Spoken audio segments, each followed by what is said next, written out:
ఢిల్లీలో సౌరవ్ దాస్ మొన్న మధ్యన స్కూల్‌కి వెళ్ళి, ఆ స్కూలు లెక్క చూపెట్టి, "ఈ స్కూల్ చూడండి బీజేపీ ప్రభుత్వంలో ఇంత దుర్మార్గం" అన్నాడు. అరే పిచ్చెదవా, అది ఆమ్ ఆద్మీ పార్టీ టైంలో కట్టించిందిరా, 33,00,00,000 పెట్టి కట్టించింది. ఓసారి చూసుకో అనగానే, వెంటనే దానిపైన ఆ వీడియో తీసేశాడు. అతని బుద్ధేంటో బయటపడింది నంబర్ 1. రెండవది, రాజస్థాన్‌లో స్కూల్ దగ్గరికెళ్తే జనం కొట్టినటువంటి సందర్భంలో వాళ్ళ మీద కేసు పెట్టాలి, అరెస్ట్ చేయాలి. రాజస్థాన్ మంత్రి రాజీనామా చేయకపోతే ఊరుకోమని చెప్పేసి అక్కడికొచ్చి నేను కూర్చుంటా, 48 గంటలు టైం ఇస్తున్నాను అన్నాడు అభిజిత్ దుప్కే. సరే రారా చూసుకుంటాం అన్నది అక్కడ ఉన్నటువంటి బీజేపీకి సంబంధించినటువంటి శక్తులు. అదే సందర్భంలో ఆల్రెడీ 18,00,00,000 మేము అలాట్ చేసిన 18,00,000 అలాట్ చేసిన స్కూల్‌కి వెళ్ళి మీ డ్రామాలేందిరా పోరా అన్నాడు అక్కడ ఉన్నటువంటి విద్యాశాఖ మంత్రి.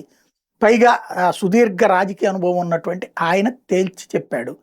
మరొక వైపున కేసు పెట్టే ప్రసక్తే లేదు, తన్నినోళ్ళది తప్పేమీ లేదని తేల్చి చెప్పారు.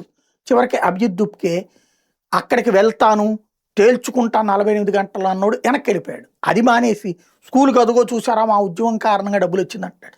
ఆళ్ళు ముందే చెప్తున్నారు, అరే సన్నాసి ఆల్రెడీ మేము డబ్బులు ముందే అలాట్ చేసిన స్కూల్‌కి మీరెళ్లారని. ఇంకో స్కూల్‌కి అదే జరిగింది.